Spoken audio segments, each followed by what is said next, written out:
Hello students. मैं अनुराधा कुमारी नायक, इतिहास विभाग, मारवाड़ी कॉलेज रांची। आइए सेकेंड ईयर की छात्राओं के लिए आज का टॉपिक है 1857 के विद्रोह के नेता और भागीदार। स्टूडेंट्स, पिछले लेक्चर में हमने 1857 के विद्रोह के नेता और भागीदार को पढ़ा था। आज हम उसे ही जारी रखते हुए इसका शेष भाग पढ़ेंगे। झांसी का विद्रोह। झांसी में विद्रोह का नेतृत्व इतिहास प्रसिद्ध रानी लक्ष्मीबाई ने ग्रहण किया। उसकी सेना ने बुंदेलखंड को अपने अधिकार में कर लिया। नाना साहब के सेनापति तात्या टोपे और रानी लक्ष्मीबाई का विद्रोह में सबसे साहसपूर्ण नेतृत्व रहा। 1857 की क्रांति का सर्वप्रमुख अग्रगण्य वीर सेनापति, व्यूह रचनाकार, शत्रु को चकमा देने वाला, निर्भीक एवं कुशल संगठन का नेता तात्या टोपे था। कानपुर में तात्या टोपे ने नाना साहब के साथ मिलकर अंग्रेजों को परास्त किया। कानपुर पर कब्जा होने के बाद वे झांसी आ गए और रानी लक्ष्मीबाई का साथ दिया।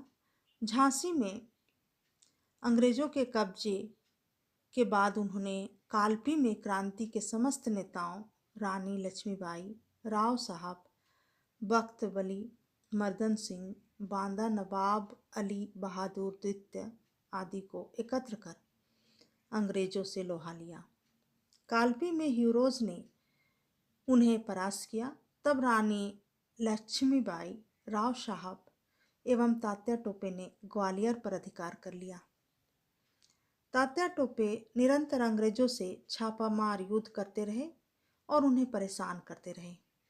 मध्य भारत में तात्या टोपे क्रांतिकारियों का नेतृत्व किया और विद्रोह का संचालन किया। अवध में विद्रोह का नेतृत्व बेगम हजरत महल ने किया। उधर फैजाबाद में मौलवी अहमद शाह ने भारत की मुक्ति की शपथ ली। मौलवी अहम शाहदुल्ला ने विद्रोहियों का नेतृत्व किया। वे लोगों को संगठित कर रहे थे। उन्हें डंका शाह भी कहा जाता है। मुसलमान उन्हें पैगंबर मानकर उनकी बातों पर अमल करते थे। झोकन बाग में विद्रोहियों का नेतृत्व रिसालेदार काले खां एवं दारोगा बख्त अली कर रहे थे। शाहगढ़ का नेतृत्व राजा बख्त अली ने सागर का नेतृत्व किया और सागर का नेतृत्व उन्होंने संभाल लिया। राजा मर्दन सिंह ने भी मोर्चा संभाला। अब हम देखेंगे बिहार में विद्रोह। सन 57 के विद्रोह का एक तूफानी केंद्र बिहार रहा, जहां विद्रोह का संचालन जगदीशपुर राज्य के शासक बाबू कुंवर सिंह ने किया। विद्रोह का आरंभ होने पर बाबू कुंवर सिंह ने अंग्रेजों के विरुद्ध विद्रोहियों का संगठन किया और अंग्रेजी सेना से मोर्चा लिया। जुलाई में पटना, दानापुर में विद्रोह हुआ, लेकिन अंग्रेजों ने इसे हरा दिया। बाबू कुंवर सिंह ने दानापुर को विद्रोही सेना को जो पीछे हट गई थी, जगदीशपुर चली आई थी, उसका नेतृत्व किया और आरा जिला में अंग्रेजी राज समाप्त किया। कुंवर सिंह आरा के पास जगदीशपुर का जमींदार था। जगदीशपुर के 80 वर्षीय राजकुमार कुंवर सिंह ने बिहार में क्रांति के दौरान अंग्रेजों को अत्यधिक परेशान किया। उत्तर में क्रांति का विस्तार क्षेत्र पंजाब से लेकर बंगाल तक था। इसके प्रमुख केंद्र दिल्ली, उत्तर प्रदेश, मध्य प्रदेश और बिहार थे, परंतु अन्य स्थानों पर भी विद्रोह की लपटें दिखाई पड़ रही थी। आसाम के अंतिम राजा के दीवान मनीराम दत्त विद्रोहियों का साथ देने का निश्चय किया। आसाम की तरह उड़ीसा में भी ब्रिटिश सत्ता को चुनौती दी गई। विद्रोह आरंभ होने पर बिहार के हजारीबाग जेल में कैद रखे गए संबलपुर के राजकुमारों सुरेंद्र शाही तथा उज्जवल शाही के को विद्रोही सिपाहियों ने जेल से आज़ाद करा लिया। ये दोनों राजकुमार उड़ीसा के संबलपुर में विद्रोहियों का नेतृत्व किया।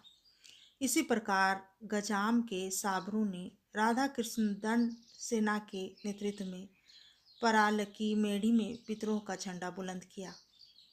विद्रोह करने में कुटिया खोड़े भी पीछे नहीं रहे। छोटा नागपुर में भी स्थिति विस्फोटक थी। पंजाब की स्थिति भी संतोषजनक नहीं थी। वीर देसी सिपाहियों ने पंजाब में अनेक स्थानों पर विद्रोह का प्रयास किया। वजीर खां के नेतृत्व में नवी अनियमित घुड़सवार सेना की रेजिमेंट ने विद्रोह कर दिया और वजीर खां मारे गए। सेना के अतिरिक्त कुल्लू में राजा प्रताप सिंह और उनके भाई वीर सिंह ने विद्रोह किया। सिंध, राजस्थान और मध्य भारत के अनेक भागों में क्रांति और विप्लव की लपटें दिखाई पड़ रही थी। हेरात के शाहजादा पीर मोहम्मद ने इमाम बख्श और अलिफ खां के साथ विद्रोह का असफल प्रयास किया। इस प्रकार राजस्थान मेरठ की घटना की सूचना मिलते ही विद्रोह नसीराबाद, नीमच, अजमेर, आबू, एरिनपुर, मंदसौर, जोधपुर में उपद्रव और विद्रोह आरंभ हो गया।